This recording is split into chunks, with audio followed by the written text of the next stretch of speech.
Climate change, tax and drug pricing bill. Exploring the effectiveness of school-based assessments, and GPS remains confident for upcoming GE15. Those are the headlines for tonight. Good evening, ladies and gentlemen. I'm Muhammad Yusuf and this is TVS Nightline.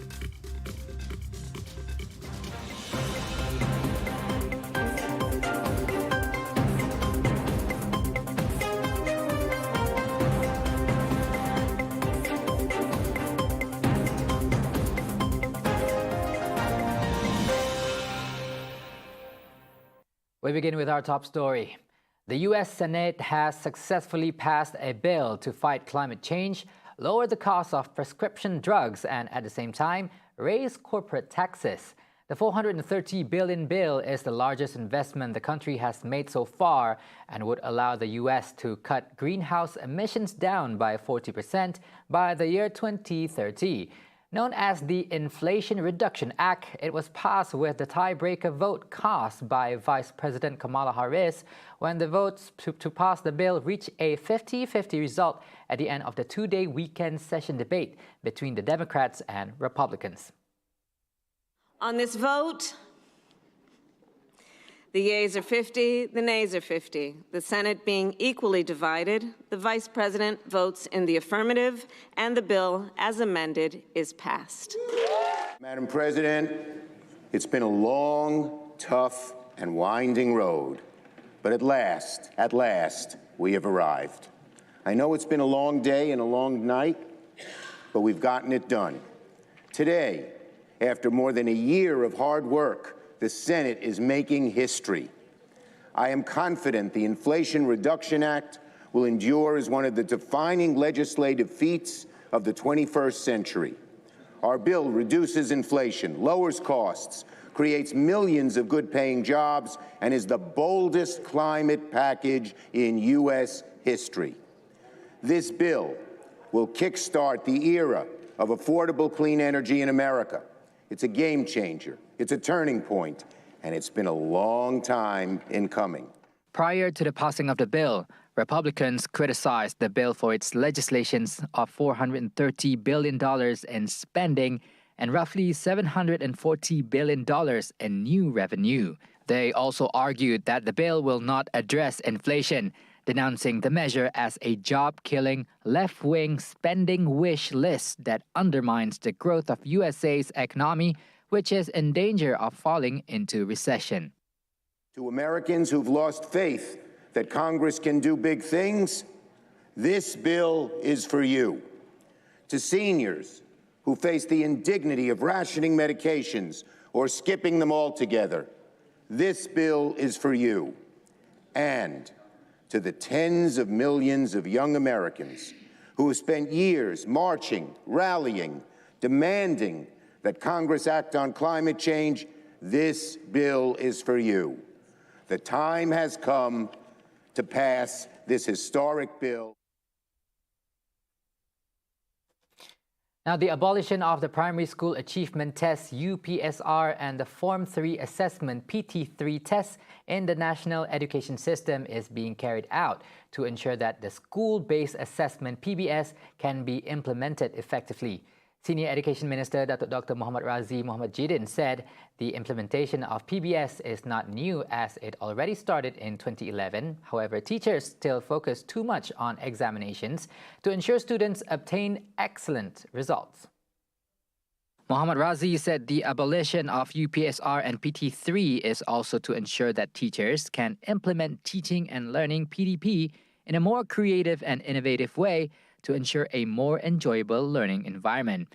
Aside from that, Razi said the transformation serves as a whole and not just the abolition of the two exams, but to train teachers to be more creative by seeing how digitalization can help.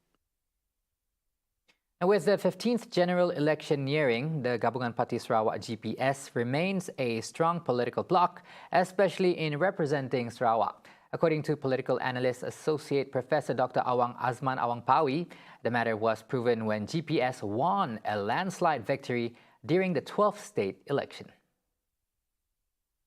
Saya kira tidak ada logiknya parti komponen dalam GPS untuk keluar bagi membentuk kesepakatan baharu. Saya kira mereka kekal dengan blok GPS mereka dan apa-apa perubahan pendirian sikap ia dilakukan secara blok, bukannya secara individu, bukannya secara parti, sebaliknya secara konsensus melalui GPS itu sendiri. Yang penerimaan daripada rakyat negeri Sarawak saya kira sudah terbukti apabila mereka menang besar pada pilihan raya negeri Sarawak pada hujung tahun lepas. Jadi saya kira GPS akan kekal dalam konteks bentuk yang sedemikian. Meanwhile, commenting on the possibility that other parties will contest in Sarawak, Dr. Awang did not deny it. Instead, he is confident that GPS will remain the top contender for the political landscape in Sarawak. Saya kira Barisan Nasional dengan GPS mempunyai hubungan yang sangat mesra, rapat dan begitu baik. Dan BN dijangka akan meneruskan hubungan tersebut walaupun GPS asalnya ialah BN Sarawak asalnya. Jadi dalam konteks ini bagi memastikan GPS kuat dan Barisan Nasional mengukuhkan kedudukannya di Semenanjung Malaysia khususnya, maka GPS akan terus menjadi kuasa yang ampuh dalam konteks dan landscape politik di Sarawak. Dan Barisan Nasional tidak akan bertanding atas dasar hubungan mereka baik dan mereka mempunyai sejarah yang panjang, pernah bersama dan dijangka akan membentuk kerajaan bersama-sama BN sekiranya Barisan Nasional memenangi pilihan raya umum yang ke-15 akan datang. Jadi BN dijangka tidak akan bertanding di Sarawak. Mana-mana pihak yang menggunakan logo BN ataupun mengaku mereka sebagai calon BN, saya kira akan ditolak oleh Barisan Nasional Pusat yang tidak akan membenarkan perkara itu berlaku kerana menganggap GPS ialah rakan sesijik BN. Jadi inilah yang kita dapat lihat dalam situasi politik tersebut. For the record, during the 14th general election in 2018, Barisan Nasional Sarawak won 19 out of the 31 parliament seats in Sarawak.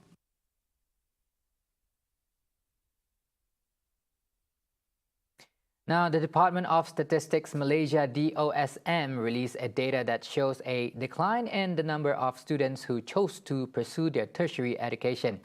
It showed that out of 560,000 SPM leavers, 390,000 or 72.1% have decided to not pursue their tertiary education. This pattern is concerning as the trend progressed from 2019 to 2021, coupled with the pandemic. Now, will such decline reflect a negative or a possible positive impact on the country? We have Professor Dr. Ismi Arif Ismail, University Putra Malaysia's Deputy Vice Chancellor for Academic and International, to further elaborate on the matter. Whether to go straight to tertiary institutions or they want to, find a job first, get them settled down, then only, they might reconsider to go into tertiary institutions. But again, it's up to the social system, the surrounding, who should advise, the students in terms of the career decisions that they have to make, because I think at the end of the day, education is very important, for individuals, in terms of your social mobility, so on and so forth. So the declining number for me does not reflect that the majority of students are not interested. It's just that they have more options now, so they tend to be more selective. So that's why it affects on the number, on the surface level.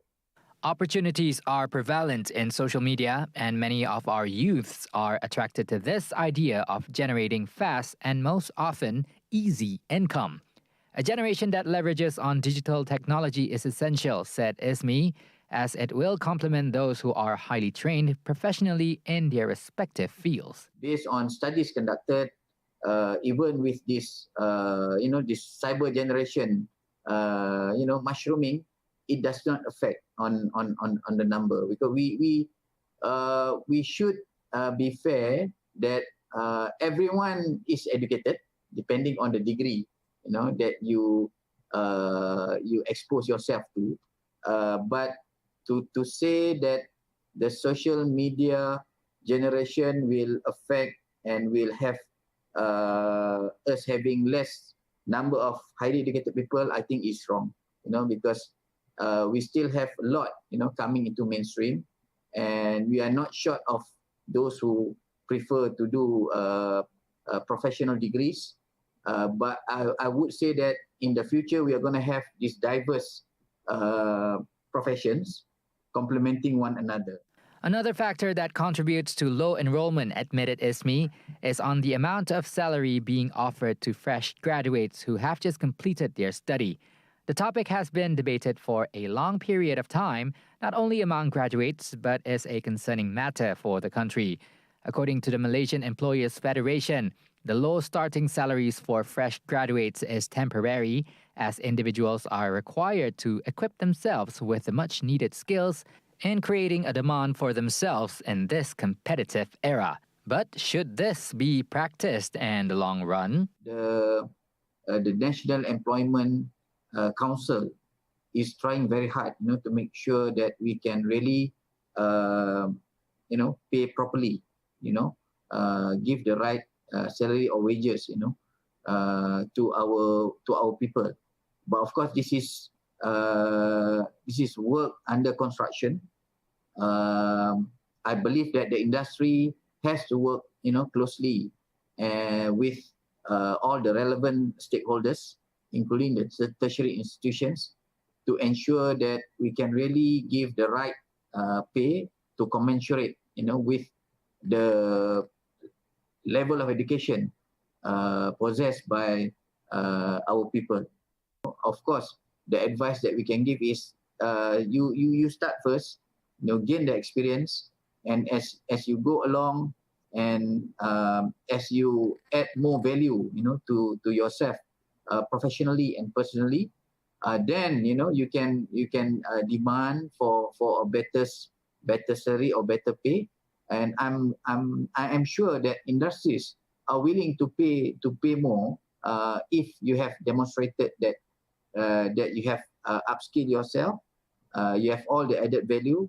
So it's just a matter of going through the normal pathway to start early with a very I would say minimal, as long as it is minimal and logical enough, with to commensurate with the degree that you have. But of course, as you go along, you can start adding more to yourself, and of course, you can demand more.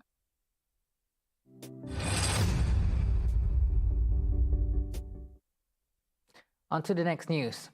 Sarawak is strategizing on maximizing its gold medal tally in the 12th Malaysia Games in Kuala Lumpur from September 16 to 24, with hopes to emerge as the overall champion.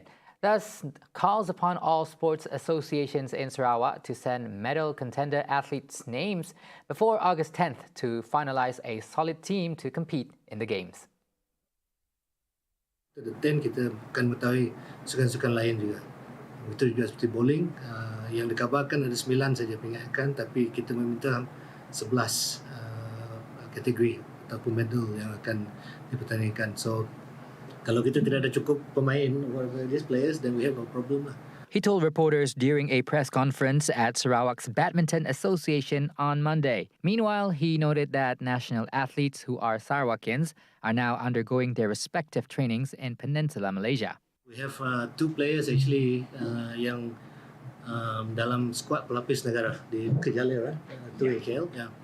And one is training in Penang. Yeah. So hoping for these people to bring glory to Sarawak lah. Menangkan mereka sudah banyak exposure untuk mereka. Member of the public residing near Rumah Ngadan Sungai Kurung Suai in Batu Niah are advised to refrain from approaching the latest metal fragment suspected to be the debris from China's rocket found nearby their longhouse. The foot-long fragment was found 100 meters from the longhouse at around 2 p.m., the third following two fragments found on August 1st in Sepupuk Batu Niah and in Kampung Hulu Nyalau Samalaju in Bintulu. Batu Niah Bomba Chief Rary Benji said the department received a call from the public regarding the findings at 2:19 p.m. 9 firefighters were deployed to the scene and found two pieces of metal believed to be parts of the rocket and cordoned off the area pending further inspection by officers from the Ministry of Science, Technology and Innovation, MOSTI, Putrajaya. Its officer, Dr. Norzilawati Muhammad Kamsor, when contacted, noted that the ministry have sought the police to guard the area until further notice. Coming up right after the break, Ministry of Finance will be monitoring the effects of overnight policy rate hike, and dogs in California compete in the surfing season. Right here on TVS Nightline. Stay tuned.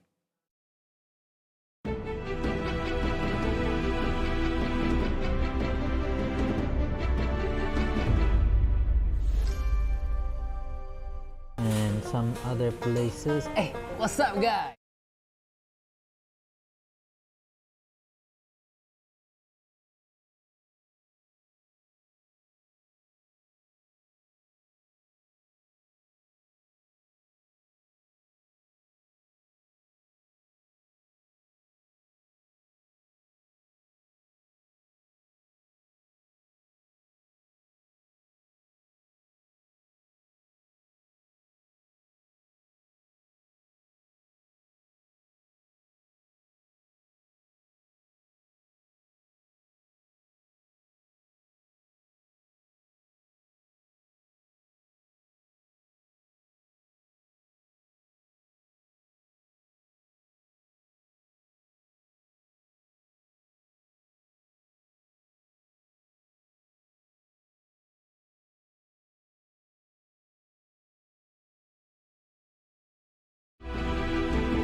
Welcome back. Now, the Ministry of Finance, MOF, is monitoring the effects of the increase in the overnight policy rate, OPR, on the amount of consumer loan repayments.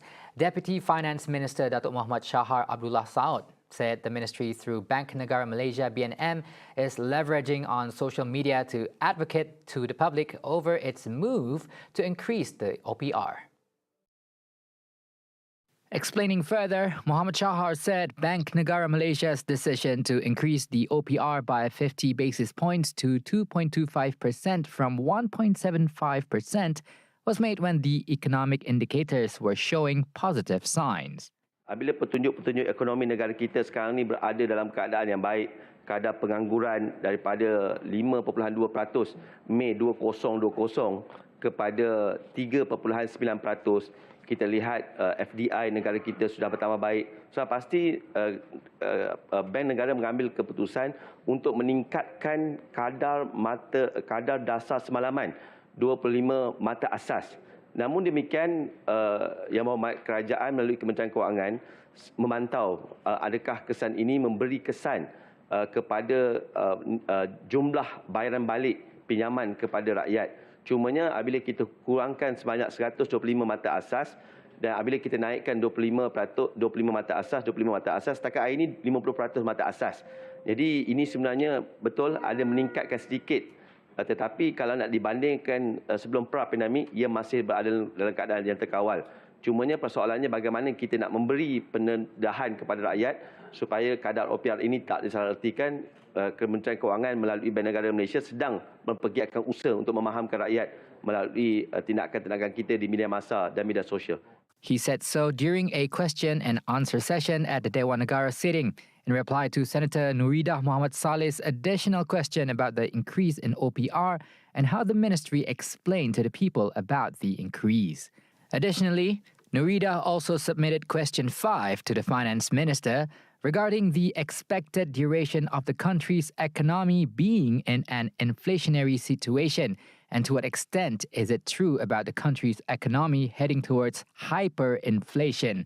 To answer the question, Muhammad Shahar said various measures have been implemented by the government to control the increase in prices of basic goods and services, including price control on selected goods and services, particularly through the provision of fuel and selected food price subsidies, as well as electricity rebates for domestic consumers. Adding to that, he said the inflation rate recorded 3.4% in June, driven by the group of food and non-alcoholic beverages 6.1%, transportation 5.4%, and restaurants and hotels 5%. The Ministry of Transport (MOT) will conduct a study of the proposed construction for the new Labuan Integrated Port Project, the Dewan Negara was told on Monday, August 8th. Minister Datuk Seri Dr. Wee Ka Siong said on the one-year study, which had received the approval of the Labuan Port Authority (LPA), will be conducted next year. Saya melihat dari segi asas yang telah dibina kawasan-kawasan pelabuhan ni, banyak perkara yang perlu kita lakukan. Sebab itu, baru-baru ini kita dah luluskan satu cadangan untuk kita mengadakan satu kajian selama setahun dan kita nak mulakan tahun depan. Kita akan lihat dari bagaimana kita nak melaksanakan. Dulu kita umumkan nak bangunan, tapi kita perlu ada perincian dari segi itu. He said this in reply to a question from Senator Datuk Bashir Alias regarding the latest development of the proposed construction of the Labuan Integrated Port Project, which is planned to be built in the Ranca Ranca industrial area. We said the construction of the Labuan Integrated Port is seen as being able to ease congestion and ensure smooth cargo operation at the Labuan Port. We said the LPA is also in the process of improving the port efficiency, enacting port bylaws, and streamlining port procedures to ensure that the Labuan Port remains competitive.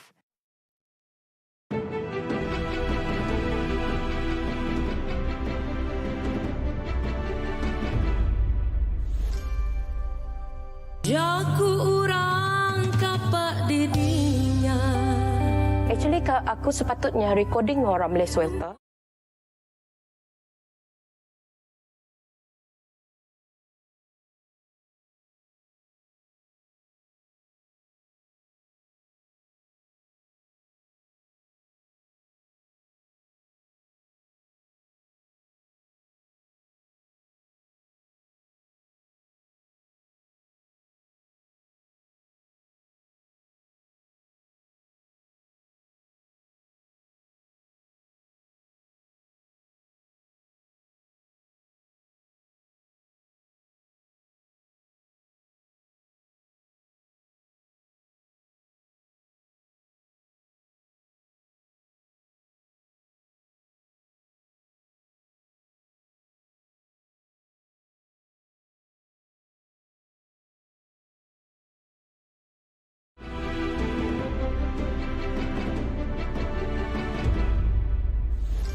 This is TVS Nightline. Now, Gustavo Petro became Colombia's first leftist president on Sunday, August 7th, elected by voters who hope he can carry out ambitious social and economic reforms meant to reduce violence and deep inequality in the country. Petro, a former member of the M19 guerrillas, was sworn in on Sunday afternoon. Juro a Dios y prometo al pueblo cumplir fielmente la Constitución y las leyes de Colombia. Thousands of supporters gathered in central Bogota, and large screens were set up in public places around the country. Senate President Roy Barreras swore in Petro in front of some 100,000 invitees, including Spanish King Felipe VI, at least 9 Latin American presidents, and other Colombians invited by Petro himself. New Vice President Francia Marquez, an environmental activist and former housekeeper, has become the first Afro-Colombian woman to hold her post. Juro a Dios y al pueblo cumplir fielmente la Constitución y las leyes de Colombia. También juro ante mis ancestros y ancestras, hasta que la dignidad se haga costumbre. Petro, a 62-year-old former senator, has said his first priority will be to fight hunger in a country of 50 million, where nearly half the population lives at some level of poverty. The new president, a former mayor of Bogota, has also promised to revive scuppered peace negotiations with the National Liberation Army (ELN) rebels and apply a 2016 peace deal to ex-members of the FARC guerrillas who rejected. We wrap up the Nightline with this feel-good story. Hundreds of dog fans and dozens of dogs gathered on Pacifica State Beach, California on Saturday, August 6 for the World Dog Surfing Championships, where dogs competed in categories according to their sizes. Jeffrey Niebuhr, a dog owner, drove up from San Diego with his 7.5-year-old lab, Charlie, who started surfing at the age of 2. Boy, you know, Charlie, I can't even explain his passion for it and how much he enjoys it. He has such a good time, even when we're not surfing competitively. If we just go to the beach and we're hanging out and he takes the surfboard to the water and he'll bark on the waves, and people just love it. And we just like to keep it positive, have a good time, make people happy, and we just really have a great time. I've had other surfers tell me I'm the hardest working guy out there because Charlie he won't sit still. He gets so excited, he doesn't stay still. He'll jump off the board, jump on the board, jump off the board. And his weight is definitely a factor for me because I'm not the youngest guy out there and he's not the smallest dog out there. But together we work well, he knows what to do, and we do pretty good most of the time, and we have a good time doing it. Meanwhile, James Wall brought his dog Faith, a 10-year-old rescue dog, up for the competition and took first place in the very large dog category. Oh, it's an awesome bonding experience. She was found in the parking garage, so she was scared of a lot of stuff as a puppy. And we just started going to the beach. She jumped on one of the surfboards, and I was like, yeah, let's give it a try. Let's see what happens. And she hasn't looked back since.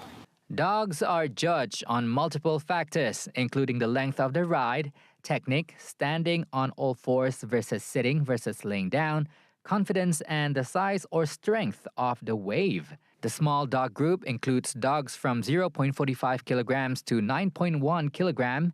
The medium dog group includes 9.5 kilograms to 18.1 kilograms. And the large and very large dog group includes dogs from 18.5 kilograms and higher. Meanwhile, local dog owner and spectator from Santa Clara, Parana Rani, was curious if her dog would take to the waves like those competing. It was amazing to see so many dogs come together and just surf. This is the first time I've seen dogs surf, so it was really good. And I hope my dog would be inspired by that. Tomorrow on Sejahtera Asia, Ustaz Shamsul Debat will be making his comeback to the land of Hornbill, where he will be discussing on matters pertaining to respect and tolerance, where various religions and cultures coexist with each other, especially in a country like Malaysia. Host Gaz and Juzak will also be discussing with him about the viral video of a woman berating Islam that had happened last month. 7:45 a.m. only on TVS Astro Channel 122 and My Freeview. See the world closer with TVS as we bring you the latest news updates, both locally and internationally. Just a click away by heading on to our website at www.tvstv.my or follow us on our social media platforms. And that's all the time we have for TVS Nightline. Once again, I'm Mohammed Yusuf. Thank you for watching and good night.